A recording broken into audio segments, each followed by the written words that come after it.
Good evening. Welcome to the show tonight. Tonight we're going to talk about the elections.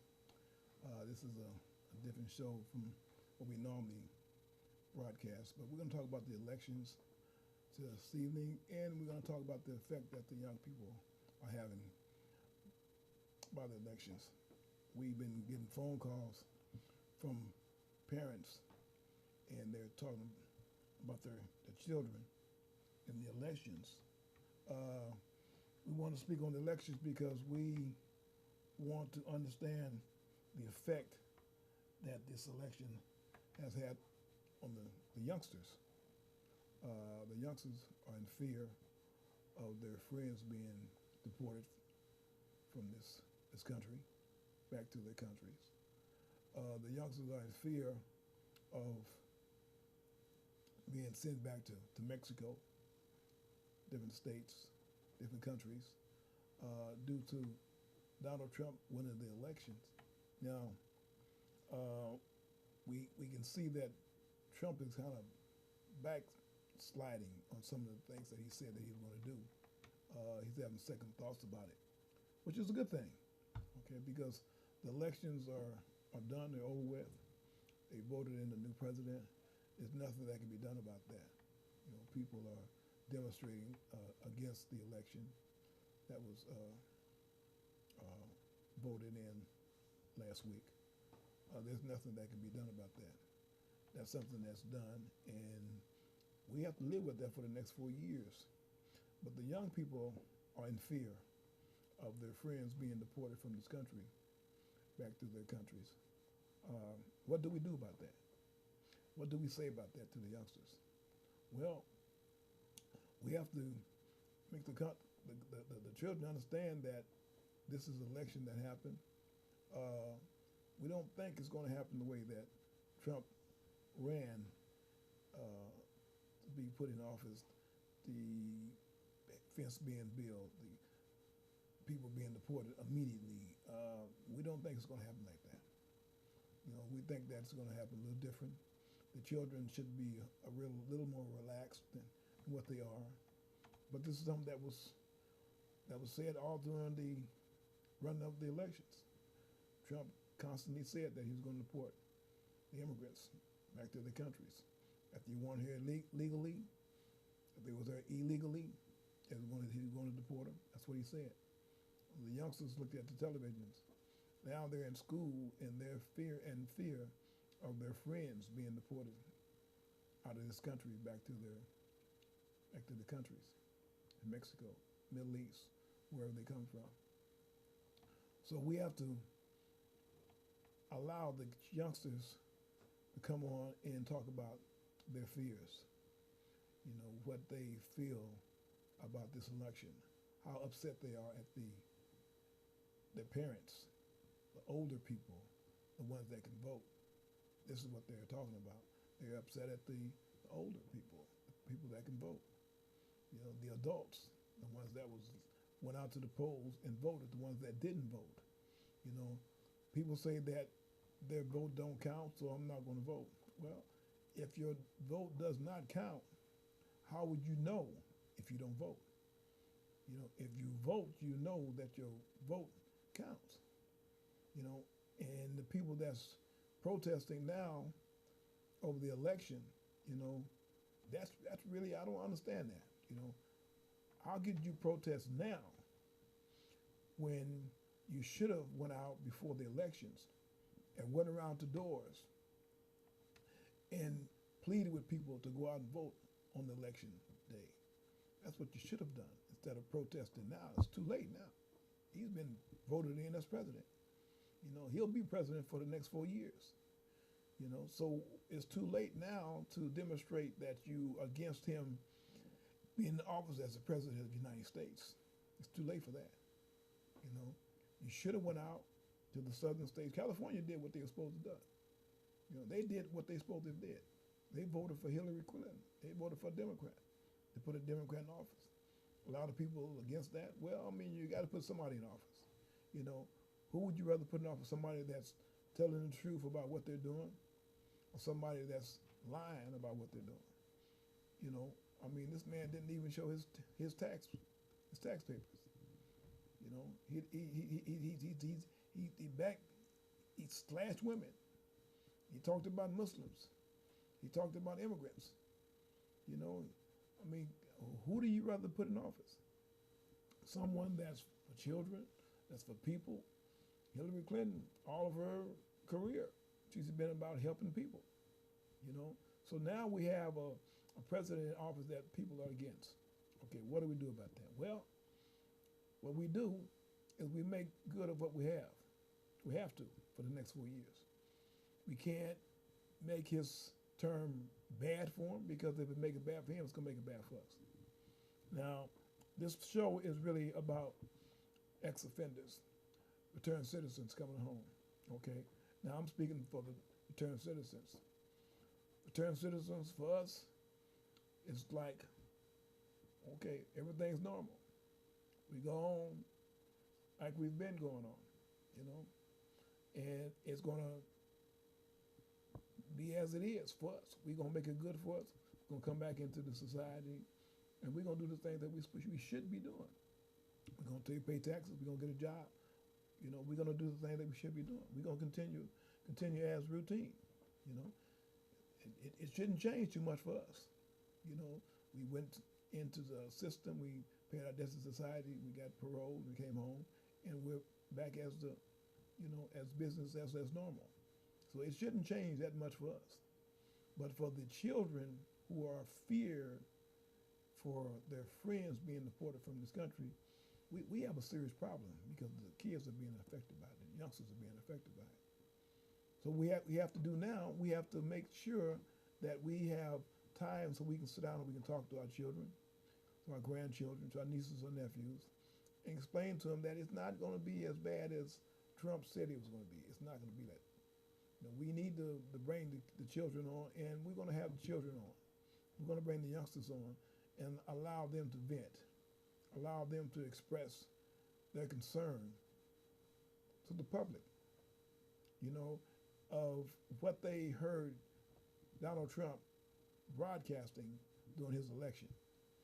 We want to bring the children on to allow the children to vent and tell the adults how they feel about this election. We want to bring the children on, the youngsters on, and allow them to speak on how they feel of their friends, their classmates being taken from their families, sent back to these foreign countries.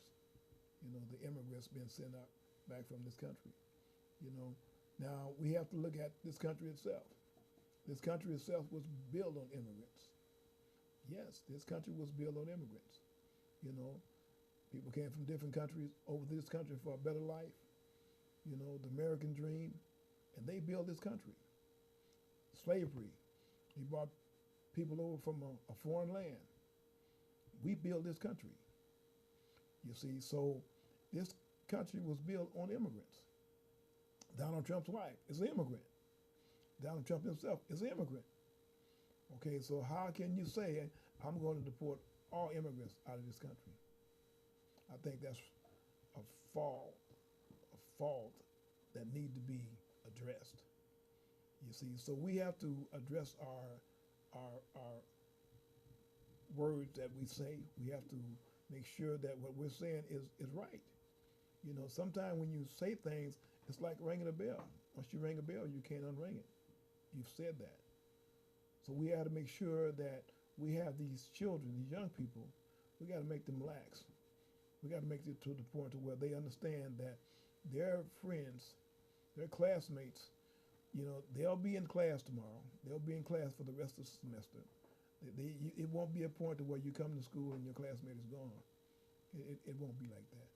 So we want to bring on the youngsters on the show and give them an opportunity to vent, give them an opportunity to express how they feel about this election. They have the right to come on this show and express how they feel about this election.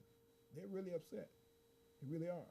I've gotten a number of phone calls in the last week about this election, about how the children, how the youngsters are concerned about what happened in this election, you know. And it's really out of line. It's really to the point where why did this happen? Well, it's very simple. You know, they have the electorates, okay, and then they vote, okay, and then you have the people that go out and vote, okay. Now, they said, does my vote count? Well, we're going to say yes again. It does. Okay, but you don't know if you don't vote. You have to get out and vote. A lot of the returned citizens coming home from prison, they don't have the right to vote. You know, that's been taken from them. Okay, but if we were allowed to vote, I believe things would have been a little different in different states. You know, they would have been able to get out and vote, and they would have been able to vote and get out and express to people how important it is to vote. But we have to get out and we have to put work in. We got to go out to our communities. We got to put work in. We got to go out and the people that sit around doing absolutely nothing during the daytime, we got to make sure that they get out and vote. They have ways to get to the polls and vote in these different states, Mississippi, Florida, you know, the states that voted in favor of Trump. We got to make sure these people can get out and vote. The southern states, you know, we got all these people going to colleges, they're getting educations, but they're not voting. We have to vote for what we want in this country. If you don't vote, it's not going to make a difference. If you don't get out and stress your right, stress your opinion, it's not going to count. You can sit in a bar, you can sit in a dorm room, you can sit in an auditorium, you can sit amongst people, you can go to events, you can talk about it all that you want. But if you don't vote, it's not going to make any difference. You have to, you must get out and vote. Voting is a right. At one time, women couldn't vote. At one time, blacks couldn't vote. We have a right that was given to us to get out and vote. Blacks have the right to vote today. Women have a right to vote today. Get out and vote. Our people, we must vote. Okay? Now, for the next 4 years, we got to see what's going to happen. We're going to see what's going to, whether it's going to be in our favor or against us, you know. But like I say, for us, it's like, you know, oh well, as usual, work as usual. It goes on as normal, you know. The mistreatment that we've been getting all our lives, that's going to continue, you know, as a people. That's going to continue. You know, that's not going to change. But in order for it to change in the next 4 years, after his term ends 4 years, hopefully he won't get voted back in. You know, we get another president to come in and turn this around. Allow it to become as it should. But we have to be concerned about our children, our young people. Our young people are concerned. And that's what we are here today talking about.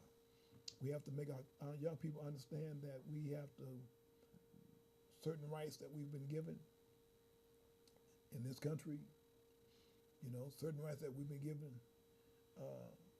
as being adults, becoming 18 years of age, voting, certain rights that we've been given.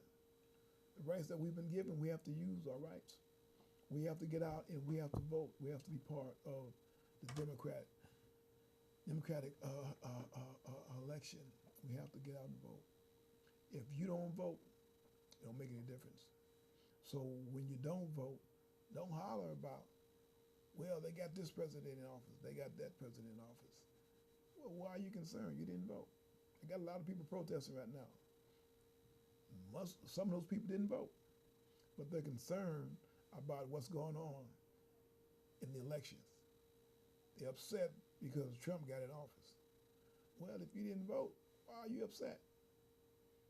You must get out and vote. Now, after this 4 years, this term that he's in office, you know, we're going to have another election. You know, God willing, he don't make it for another term. Because we're going to see how the next 4 years going to turn for the better or for the worse. We'll see. That's something that we have to look forward to. That's something that's going to happen. You know, this term's going to run out. Will he be reelected back in for a second term? Well, you know, we don't know what's in store. All we can do is get out and give what's been given to us, take what's been given to us and use it. Go out to the polls and vote.